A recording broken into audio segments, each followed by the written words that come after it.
안녕하십니까.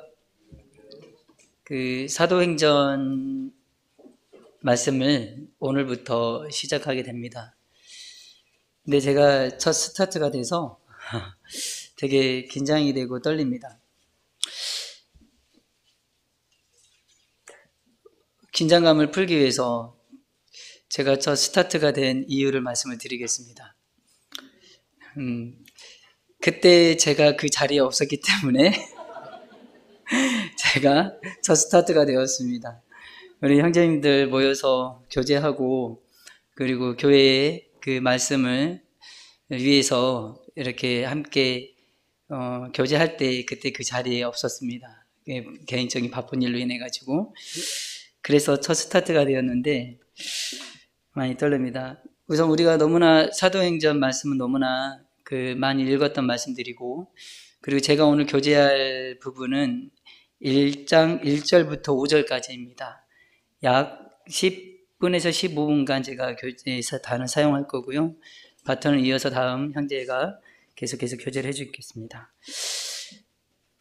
우선 한번 읽어보도록 하겠습니다. 1장 1절부터 5절까지.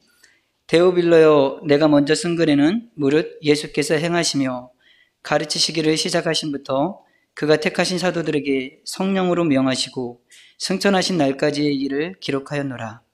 그가 고난 받으신 후에 또한 그들에게 확실한 많은 증거로 친히 살아계심을 나타내사 40일 동안 그들에게 보이시며 하나님 나라의 일을 말씀하시니라.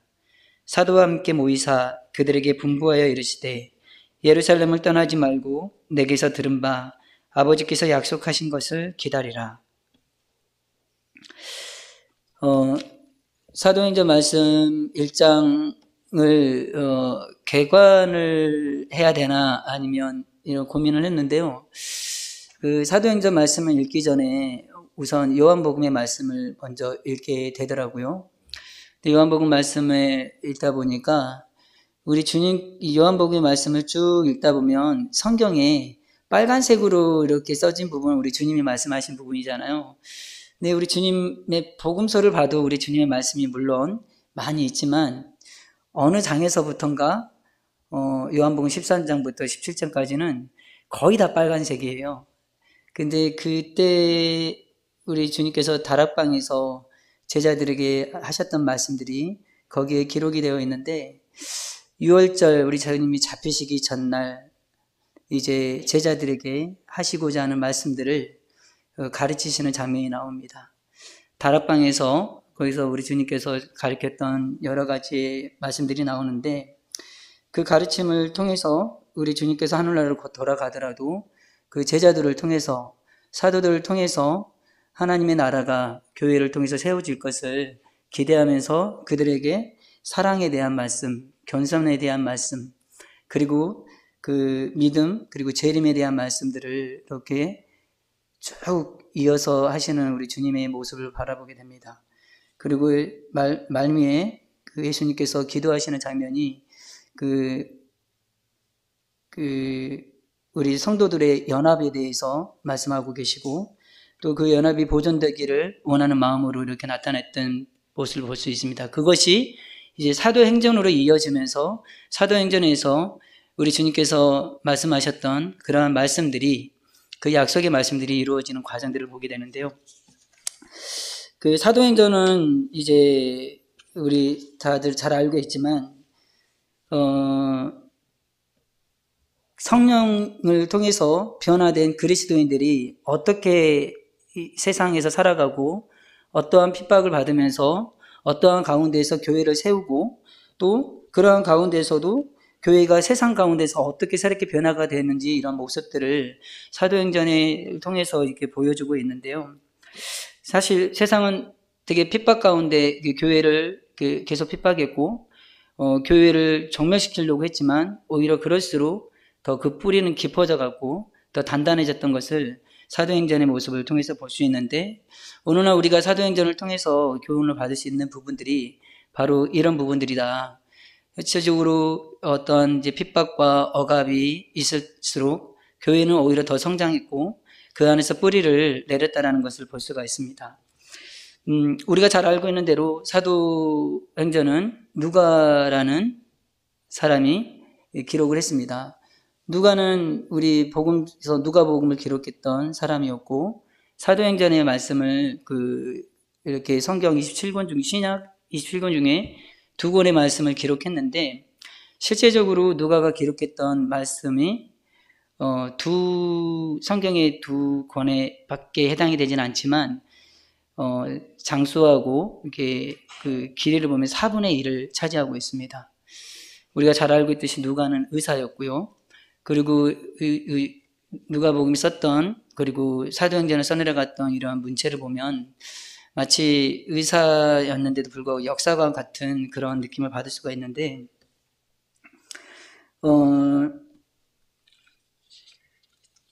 우리가 사도행전 방금 제가 1장 1절부터 5절까지 읽어드렸는데요. 사도행전 29장을 한번 찾아볼까요?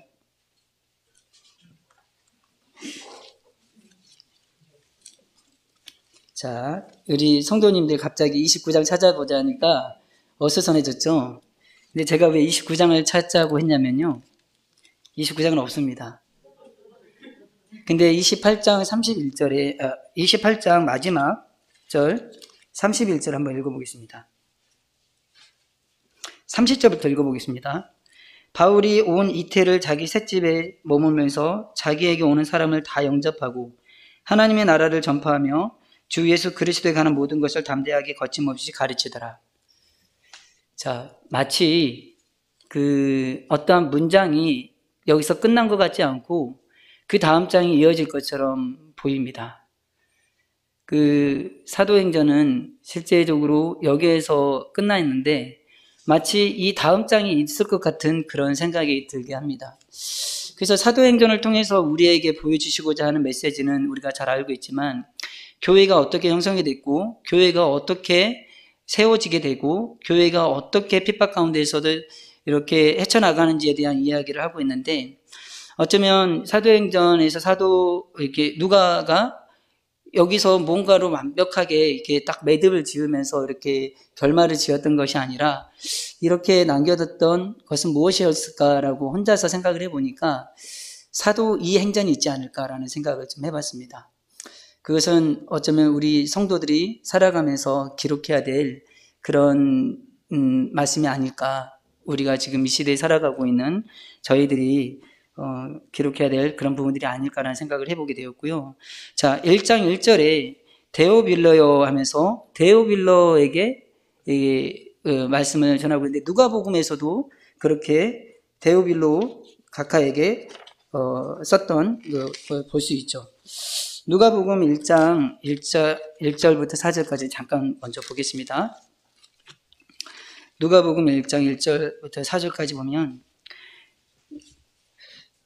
시간이 없어서 제가 읽어드리겠습니다. 우리 중에 이루어진 사실에 대하여 처음부터 목격자와 말씀에 입군된 자들이 전하여 준 그대로 내력을 조술하려고 붓을 든 사람이 많은지라. 그 모든 일을 근원부터 자세히 미루어 살핀 나도 데오빌로 각하에게 차례대로 썰어 보내는 것이 좋을 줄 알았노니 이는 각하가 알고 있는 바를 더 확실하게 하려 합니다. 데오빌로 각하는 예수 그리스도에 대해서 어느 정도는 알고 있었던 사람으로 보입니다. 근데 그에게 확실하게 예수님에 대해서 정확하게 분명하게 그 시대의 흐름부터 해가지고 조사하고 연구해서 데오빌로 각하에게 편지를 쓰고 있는데, 사도행전도 마찬가지로 데오빌로에게 보내고 있는 편지입니다. 데오빌로를 각하라고 이렇게 지칭하는 것을 봤을 때 그는 되게 고위직에 있는 사람으로 보이고요. 근데 그에게 복음서를 썼던 목적이 무엇이냐면, 예수님께서 행하시고 가르치기를 시작하신부터 해서 예수님의 그 행하심, 그리고 예수님께서 하셨던 그것을 정확하게 이렇게 사실 그대로 써내려갔던 것을 그대로 알려주기 위해서 이렇게 썼던 것입니다. 사실 그 시대에 그 예수 그리스도를 아는 사람들이 많이 있었지만 예수 그리스도를 정확하게 그리고 그 사실에 입각해서 알고 있었던 사람들은 없었죠. 실제적으로 이 사도행전을 기록하고 있는 누가조차도 예수님을 직접적으로 만났던 사람은 아닙니다. 그런데도 불구하고 그 사도를 통해서도, 그리고 이제 그동안의 그 증인들을 통해 가지고 그거를 갖다가 하나하나 파헤치면서 이 사실을 바탕으로 해서 썼던 것이 바로 그 사도행전 그리고 누가복음에 대한 이야기들이 나타나고 있는 겁니다. 그는 의사였죠. 그렇지만 이제 역사관 같은 그런 마음으로 사실에 입각해서 이렇게 쓰고 있는데요. 2절에 보니까 그가 택하신 사도들에게 성령으로 명하시고 승천하신 날까지를 기록하였노라 해서 사도행전은 예수님께서 마지막에 어떻게 부활하셨고, 그리고 그 부활하셔가지고 그 이후에 그 예수님께서 그 사역이 죽음에서 끝나지 않고 부활하심으로 말미암아서, 그리고 그 이후에 어떠한 사역이 이루어지고 있는지에 대해서 낱낱이 기억을 하고 있습니다. 시간이 금방 가버리네요. 원래 이제 누가복음에 보면 그 24장에 보면은 증인들에 대한 이야기들이 나오잖아요. 예수님이 부활하셨을 때 처음에 봤던 증인들. 우리가 너무나 말씀 잘 알고 있으니까 찾지는 않겠습니다. 거기 보면은 예수님의 증인들로 나오는 사람들이 여자들이었습니다. 근데 그 여자들은 그 시대에 그 증인으로서의 채택을 받을 수 있는 그런 사람들이 아니었어요. 그러니까 실제적으로 이거를 갖다가 조금 뭔가 내가 이제 진짜로 이거를 정확한 이건 역사적인 사실이다 이렇게 뭔가 표현하고 억지로 이렇게 구현해낸다고 한다면은 증인들을 여자로 세우는 것이 아니라 남자로 세워가지고 이렇게 쓰는 것이 바람직할 수도 있는데, 증인들을 여자로 세우면서 이렇게 나갔던 장면들을 봤을 때 오히려 이것이 더 그 사실인 것을 갖다가 증명하고 있는 그런 부분들을 좀 나타내고 있습니다. 그리고 예수님께서 여기 2장에 보면은 성령에 대한 이제 말씀이 나옵니다. 성령으로 명하시고 승천하신 날까지를 기록하였노라. 그리고 3절에 그가 고난받으신 후에 또한 그들에게 확실한 많은 증거로 친히 살아계심을 나타내사 40일 동안 그들에게 보이시며 하나님의 나라를 일을 말씀하시니라 이렇게 말씀했는데, 실제적으로 구약에 나오는 여러 가지 말씀을 통해서 이 성령의 나타나심에 대해서 이렇게 많이 예언된 말씀들이 있습니다. 이사야서 44장 3절, 그리고 예레미야서 31장 33절, 그리고 에스겔 3장 36장 26절 27절까지 해서 성령에 대한 구약의 말씀들이 이루어졌던 이런 부분들이 나타나고 있고요. 실제적으로 우리 주님께서 이렇게 부활하셔서 나타나셨을 때 여자들이 증인이었지만, 여자들이 가서 예수님께서 부활하셨다 말했지만 사도마저도 사실은 믿지 않았어요. 그 사실들을. 그러면서 예수님께서 구약의 말씀들을 다시 펼치면서 제자들에게 약속하셨던 예수님의 죽으시고 부활하시고 성령을 주시겠다라는 약속을 갖다가 이렇게 보여주시는데, 사실 그 말씀을 보려고 내가 많이 여기 찾아왔는데 그 말씀을 시간적으로 다 보기는 어렵습니다. 그래서 집에 가시면 이제 방금 제가 말씀드렸던 이사야서 44장 말씀과 에레미야서 31장 그리고 에스겔서 36장을 찾아보면서 예수님께서 구약에 어떻게 성령을 저희들에게 이렇게 예언하셨고 보여주셨는지 그런 부분들을 좀 보셨으면 좋겠습니다.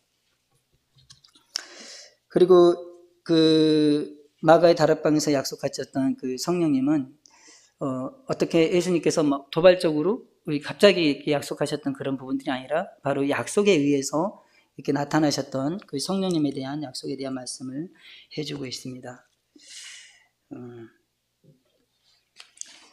실제적으로 저희가 예수님을 우리가 알고자 하면 신약 성경에서만 보는 것이 아니라 구약에 나타나는 메시아 예수님을 찾아보는 것이 되게 마음에 감동이 큽니다. 그러므로 인해서 오실 예수님에 대한 그 기대를 우리는 이미 알고 있는 상황에서 보지만 구약시대에서 예수님이 오실 것을 미리 말씀하셨고, 그리고 오신 예수님, 그리고 앞으로 오실 예수님에 대해서 기대감을 가지면서 그 그리스도에 대한 이 표를 우리가 볼 수 있는데요. 4절에 보면 사도와 함께 모이사 그들에게 분부하여 이르되 예루살렘을 떠나지 말고 내게서 들은 바 아버지께서 약속하신 것을 기다리라, 이렇게 말씀하셨습니다. 예수님께서는 저희에게 이런 말씀을 하십니다. 이제 떠나지 말고 또 기다리라, 이런 말씀을 하고 있습니다. 그 당시에 예수님께서 부활하시고 예수님의 부활하신 모습을 많이 봤고, 다시 그들은 어쩌면 다시 자기들의 터전으로 돌아갈 수도 있었고요. 또 어떤 자들은 이제 예수님의 부활하셨던 것을 밖에 나가서도 전파할 수도 있었겠죠. 근데 예수님께서는 뭐라고 하냐면 떠나지 말라고 합니다. 예루살렘을 떠나지 말고 먼저 기다리라는 거죠. 그 약속을. 근데 그 약속이 무엇이냐면 바로 며칠 후에 이제 성령을 이제 보내신다라는 그 약속을 기다리라는 겁니다. 사실 저희들이 이 말씀에 대해서는 되게 저희들이 묵상해보고 다시 한번 생각해봐야 될 부분들이 많이 있는 것 같습니다. 때로는 성령님의 그 도움으로 저희들이 이렇게 잊지 않고 기다리지 않고 우리의 생각대로, 우리의 그 방식대로, 우리의 그동안 해왔던 전통대로 이렇게 나가서 이렇게 활동을 하는 경우가 있는 것 같습니다. 하지만 우리는 뭔가 일을 할 때 예수님께서 말씀하셨던 것처럼 우선 성령을 기다리고 성령이 역사하시는 안에서 저희들이 일을 해야 되는 것에 대해서 사도행전의 이 4절의 말씀을 통해서 또한 보여주고 있습니다. 그리고 사도행전은 우리가 잘 알듯이 흩어져 있는 그 어려움 가운데 있었던 예수님이 십자가에 죽으시고 어려움 가운데 있는 그들을 한 곳에 모으셔가지고 그들에게 위로하시고 그리고 그들을 또 가르쳤던 예수님의 모습을 볼 수가 있는데요. 결국에 이 교회는 세상에 이렇게 흩어지게 됩니다. 그래서 사도행전 최근에 계속 이순영 형제님께서 전도 여행을 통해서 교회가 어떻게 세워졌는지에 대해서 계속 보여주고 있는데, 교회는 계속해서 흩어져야 된다는 사실에 대해서 이제 계속 이야기를 해주고 있고 그런 것을 통해서 교훈을 받을 수 있는 것 같습니다.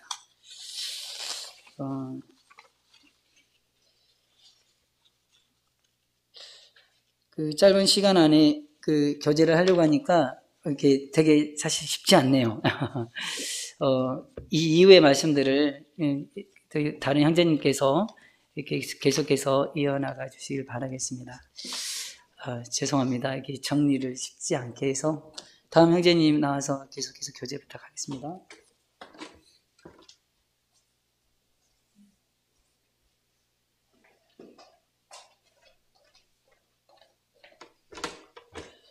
네, 안녕하십니까.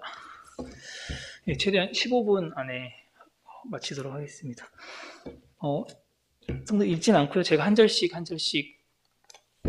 교제하도록 하겠습니다. 6절, 그들이 모였을 때 예수께서 여쭈어 이르시되 주께서 이스라엘 나라를 회복하심이 이때니까 하니, 저는 6절부터 11절까지를 담당하게 됐습니다.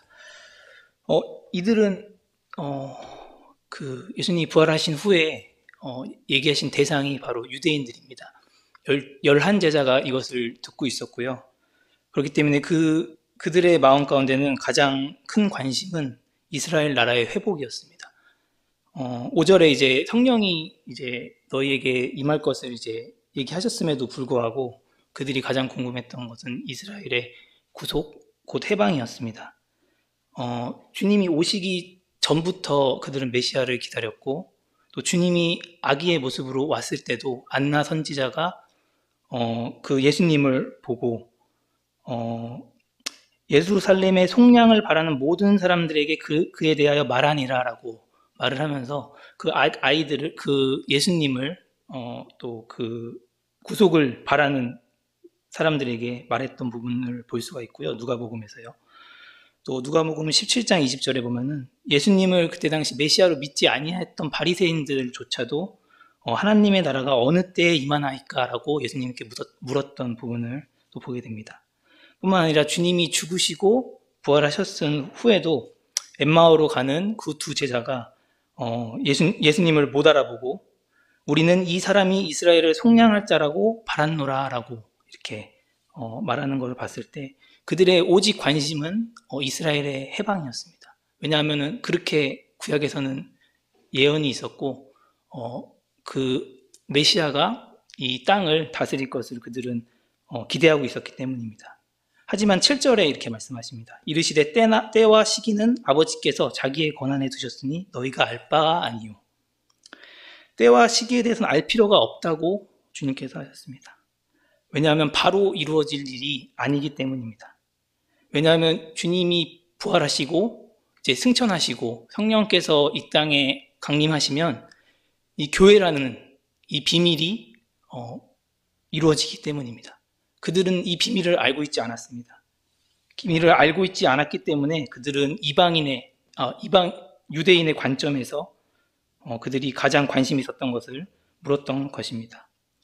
에베소 3장에서는 충분히 이제 에베소 성도들이 알만한 시기에 이제 사도 바울은 이 교회를 보고 은혜의 경륜 또는 비밀, 그리스도의 비밀이라고 이렇게 충분히 설명을 해주는 부분을 볼 수가 있습니다. 뿐만 아니라 로마서 11장 25절에서는 이 신비는 이방인의 충만한 수가 들어오기까지 이스라엘의 덜어는 우둔하게 될 것이라고 말씀을 하고 계십니다. 이후에 데살로니가 성도들에게서도 이제 사도 바울이 이제 서신서를 썼을 때에도 동일한 의미의 말씀을 그들의 서신서 가운데 남깁니다. 데살로니가 전서 5장 1절 2절에 보시면 형제들아 때와 시기에 관하여는 너희에게 쓸 것이 없음은 주의 날이 밤에 도둑같이 이룰 줄을 너희 자신이 자세히 알기 때문이라 이렇게 말씀하시면서 이 교회 시대가 이제 휴거됐을 때 그 이후에 이 이스라엘 백성들을 위한 그들이 바라던 이스라엘의 구속이 일어날 것이기 때문에 그렇게 그들이 이미 데살로니가 전서를 쓸 때는 이미 교회들이 알고 있었던 것을 볼 수가 있습니다. 그렇기 때문에 이 사도행전 1장 6절 7절의 부분은 유대인들이 이러한 이제 알지 못하는 상황에서 주님께 물었던 장면이었던 것 같습니다. 그다음 8절에서 오직 성령이 너희에게 임하시면 너희가 권능을 받고 예루살렘과 온 유대와 사마리아와 땅끝까지 이르러 내 증인이 되리라 하시니라. 이제 그 앞에 했던 그 질문에 반대되는 말씀을 하십니다. 오직, 영어에서는 이제 그러나라라고 표현되어 있는데요. 오직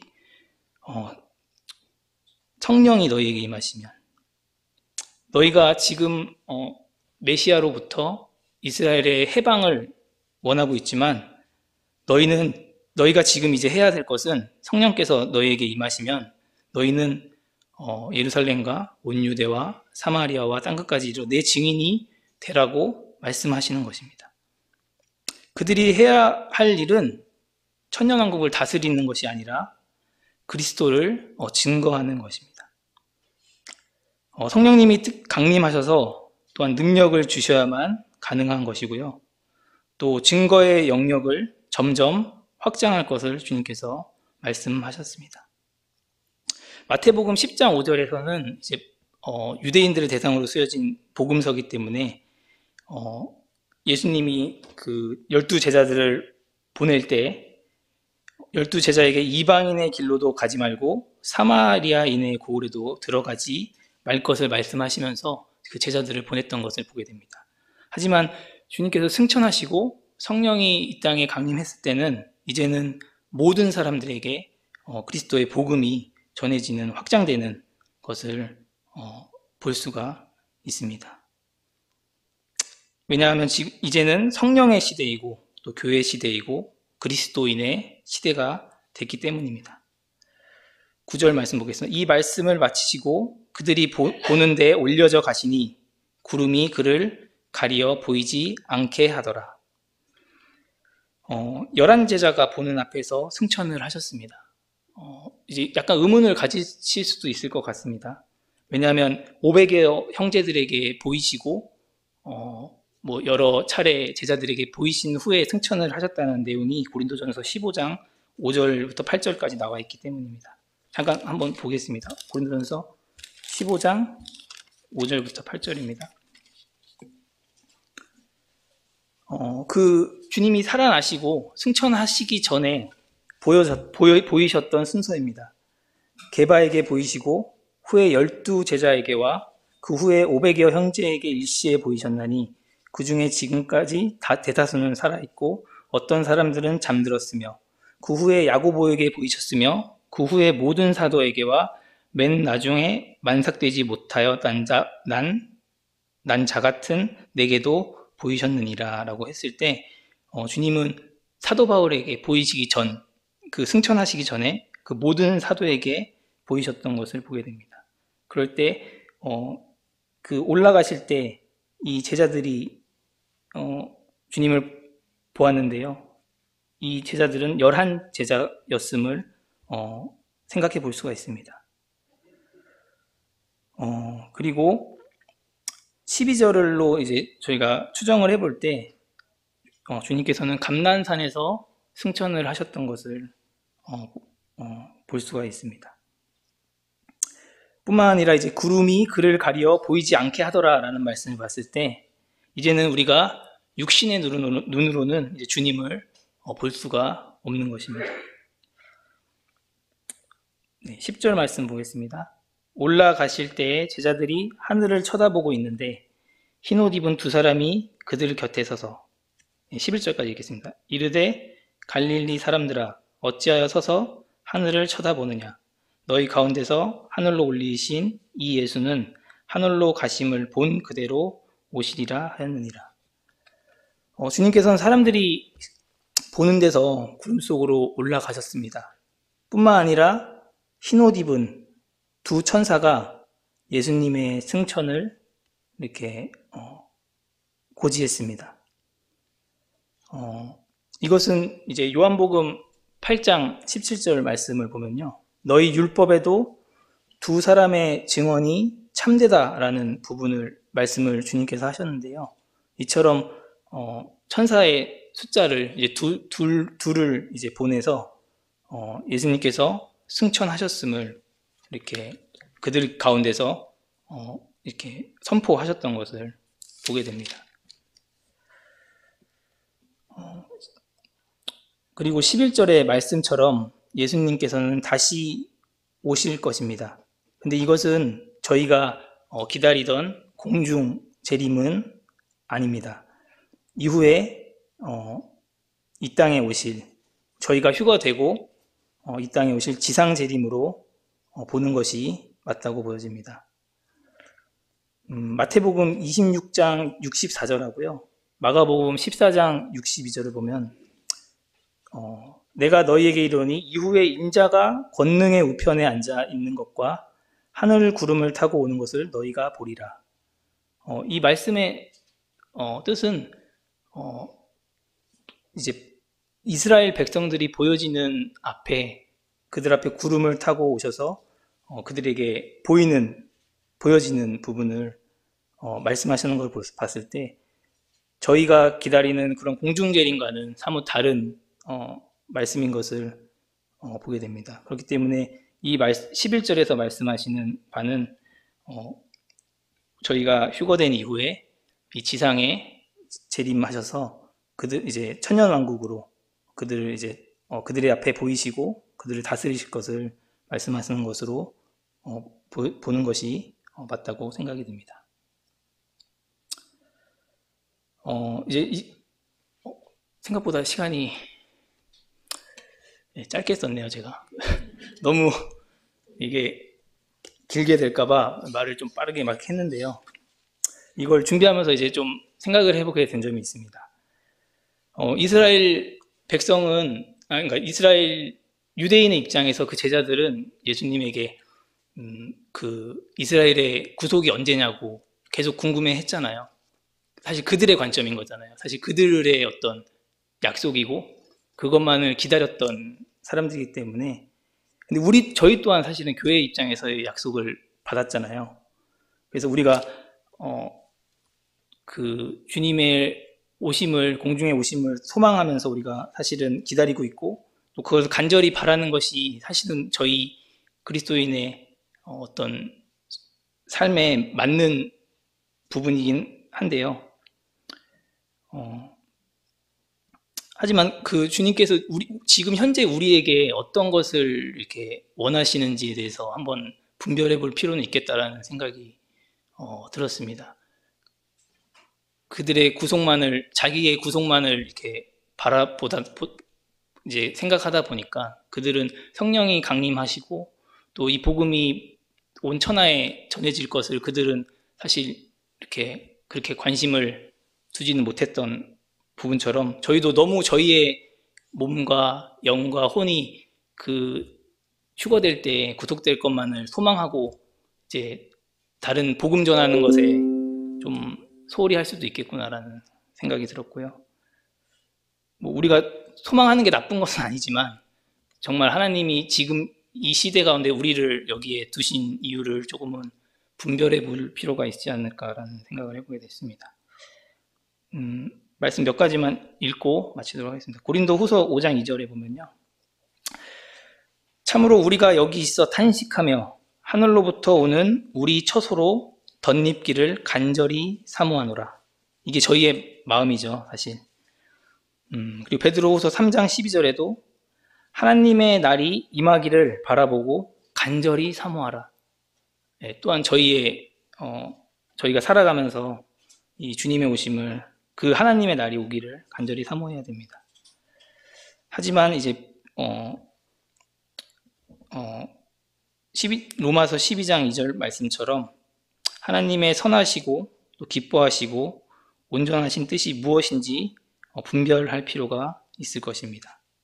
전 빌립보서 1장 10절처럼 지극히 선한 것을 분별하며 또 진실하여 허물 없이 그리스도의 날까지 이르러야 될 것입니다. 네. 저희 또한 이 유대인들이 바랬던 그런 소망, 저희도 그 약속에 대한 소망이 있잖아요. 근데 너무 그것만을 이렇게 소망하는 것보다 현재 주님이 어떤 것을 저희에게 원하시는지를 한번 생각해보는 시간이 되었습니다. 예, 너무 빠르게 한 것 같습니다. 죄송합니다.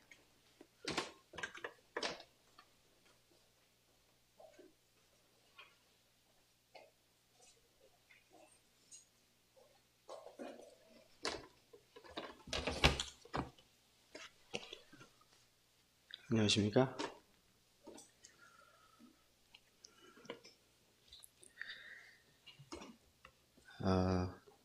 분량은 제가 제일 많습니다.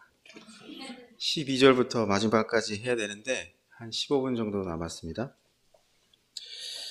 저희 자매가 제가 준비하는 걸 보고 쓱 보더니만은 산 얘기하다 끝나겠네 이렇게 했거든요.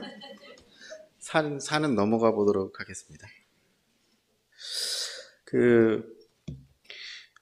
방금 이제 저희가 살펴본 대로 예수님께서 승천하시고, 그리고 두 천사들이 나타나서 너희 가운데서 하늘로 올려주신 예수는 하늘로 가심을 본 그대로 오시리라 하였느니라 이렇게 말씀하셨죠. 그리고 우리는 이제 12절에서 읽어본 대로 예수님께서 승천하신 이곳이 감람원이라 하는 산이었다라는 것을 우리가 알 수 있습니다. 이 산은 예루살렘에서 가까워서 안식일에 가기 알맞은 길이라고 말씀하고 있습니다. 실제적으로 제가 그 구글 지도에서 찾아봤거든요. 그 감람산이 어디 있는가. 그러면 지금 구글 지도에서도 여러분이 찾아보실 수가 있습니다. 올리브산이라고 찾아보시면 감람원이라는 감람나무가 올리브 나무죠. 그래서 이 감람산을 찾아보면 그 예루살렘 성 동편으로 나가자마자 바로 인접해 있는 산이 감람산입니다. 그래서 실제적으로 거리를 따져보면 2km도 채 되지 않습니다.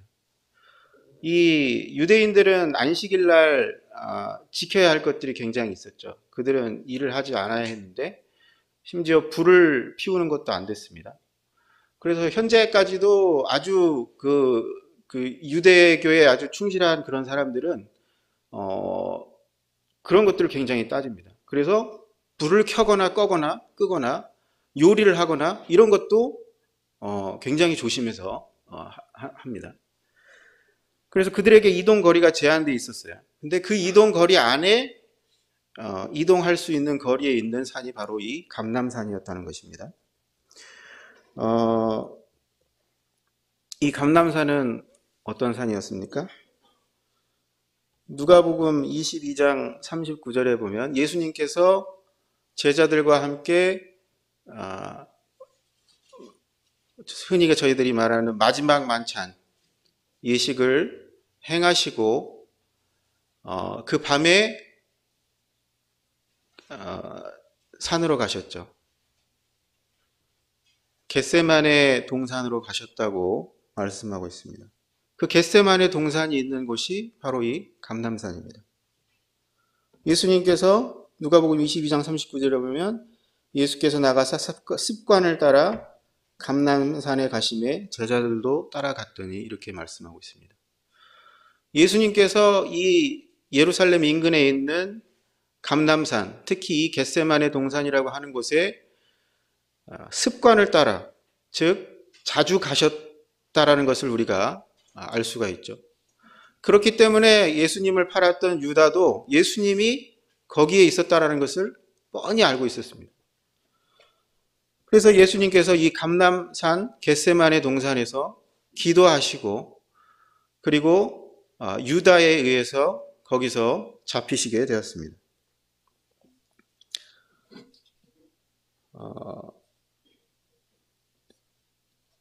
이 곳이 저희가 또 방금 살펴봤던 것처럼 9절에 나와 있는 것처럼 예수님께서 승천하신 곳이죠.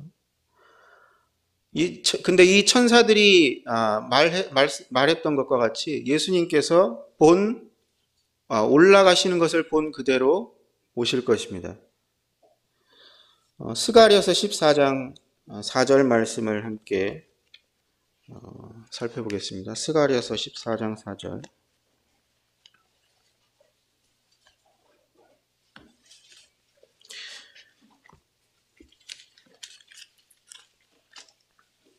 스가랴서 14장 4절 말씀을 보면 그날에 그의 발이 예루살렘 앞 곧 동쪽 감람산에 서실 것이요 감람산은 그 한가운데가 동서로 갈라져 매우 큰 골짜기가 되어서 산 절반은 북으로 절반은 남으로 옮기고 그 산 골짜기는 아셀까지 이를지라. 예수님께서 다시 재림하실 곳이 어디냐라고 봤을 때 바로 예수님께서 승천하신 이곳 감람산이라고 하는 것을 예언의 말씀을 통해서 저희가 살펴볼 수가 있는 것이죠.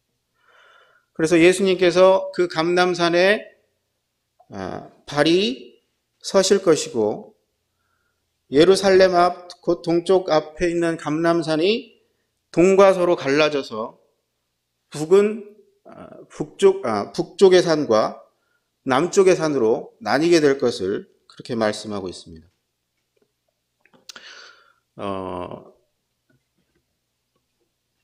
그래서 예수님께서 재림하셔서 예루살렘 성으로 입성하신다면 어느 쪽에서 들어오시게 되겠습니까? 예루살렘 동쪽에 있는 산이기 때문에 동쪽으로부터 들어가시겠죠. 전에 아마 어떤 형제님께서 동쪽에 관한 의미에 대해서 여러 말씀들을 가지고 설명을 해주셨던 것 같은데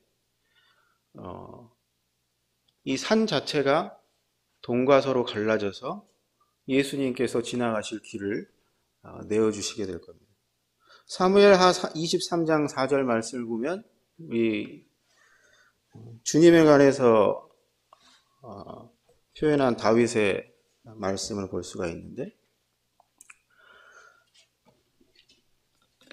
함께 살펴볼까요? 사무엘하 23장 4절입니다.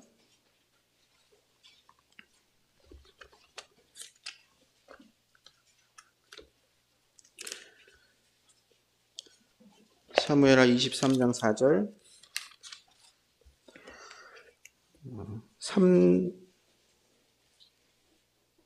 3절부터 읽겠습니다. 이스라엘의 하나님이 말씀하시며 이스라엘의 반석이 내게 말씀하시기를 사람을 공의로 다스리는 자, 하나님을 경외함으로 다스리는 자여, 그는 돋는 해의 아침빛 같고 구름 없는 아침 같고 비 내린 후에 광선으로 땅에서 우미 돋는 새풀 같으니라 하시도다. 다윗은 이 말씀을 자신의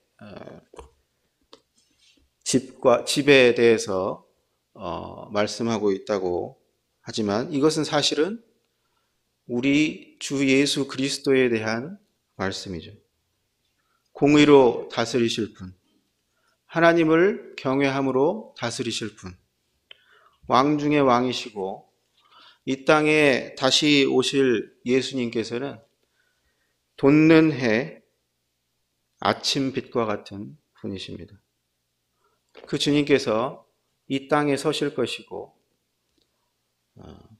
그날에는 감람산이 남과 북으로 갈라져서 주님께서 이 땅에 강림하시게 될 것입니다. 13절 보시면 그들이 유하는 다락방으로 올라가니, 형제님께서 앞서 언급해 주셨죠. 이 다락방은 마가의 다락방이라고 흔히들 얘기합니다. 성경에 정확하게 명시하고 있지는 않아요. 이 다락방이 마가의 다락방이라고 명시하는 구절은 찾아볼 수가 없지만 대부분의 성경학자들이 그렇게 생각을 하고 있는데, 이 다락방은 굉장히 장소가 큰 곳이었습니다.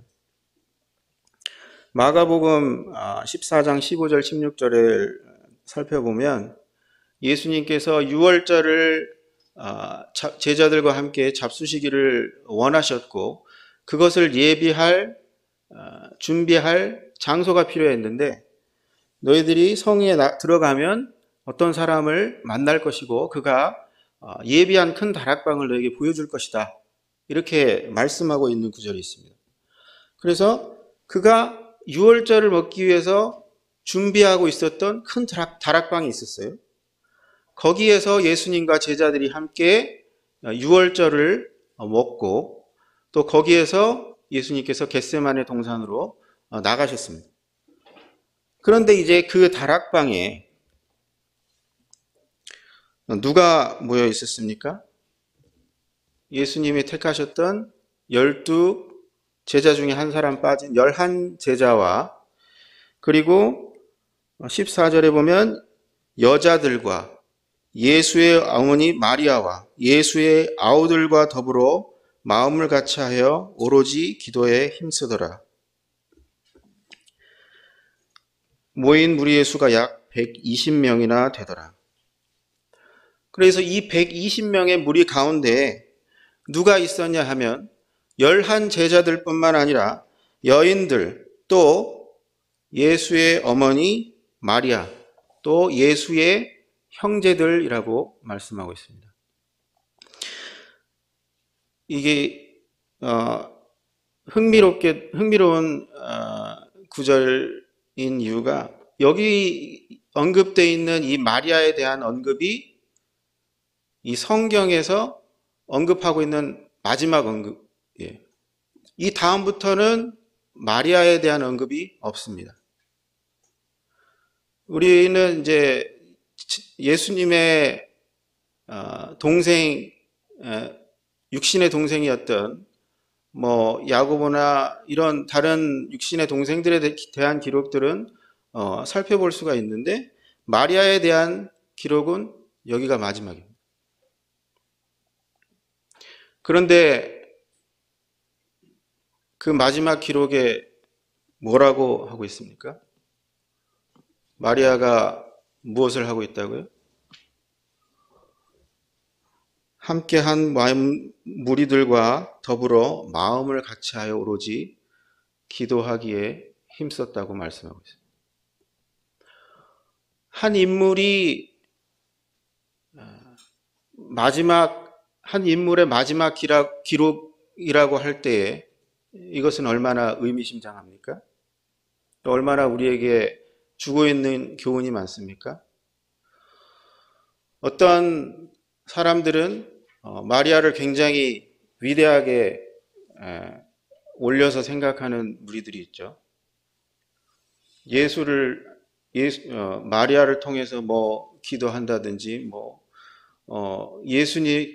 예수님처럼 마치 예수님처럼 어떤 성스러운 그러한 존재로 이 마리아를 굉장히 높이 추종하는 그런 무리들도 있습니다. 그런데 우리가 살펴보고 있는 그 마리아의 마지막 성경에서의 언급은 어떠한 모습인가요? 그는 동일하게 다른 사도들, 다른 형제들, 또 다른 여인들과 같이 함께 모여서 마음을 같이 해서 그 역시도 기도하고 있었다는 것입니다.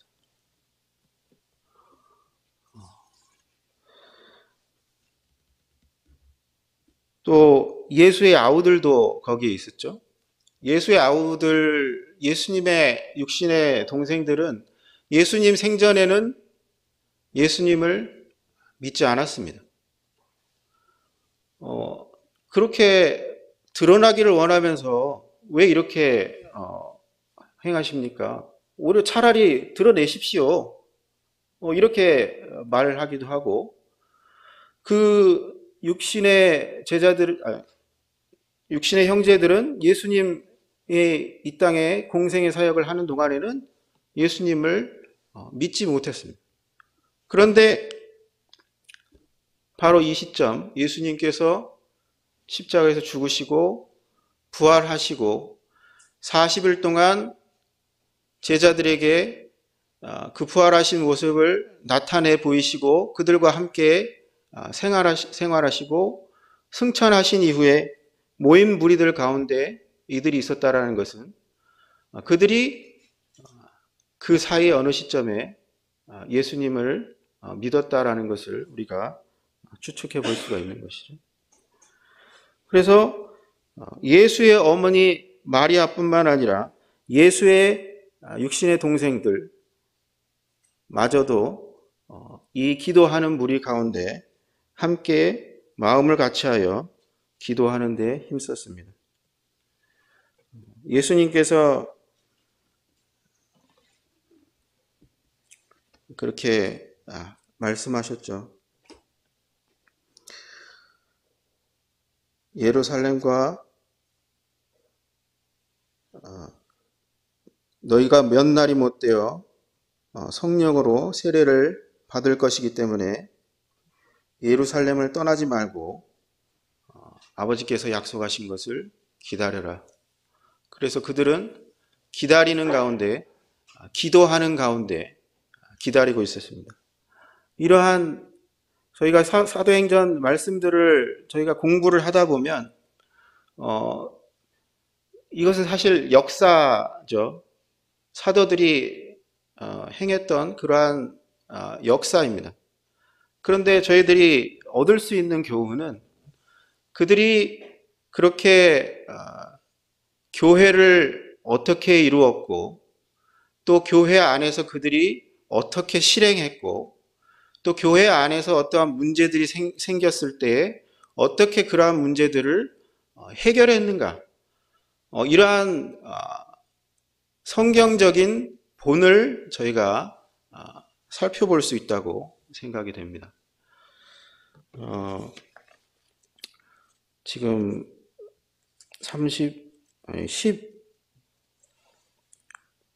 14절 15절까지 저희가 살펴봤는데 시간이 됐습니다. 4는 넘었고요.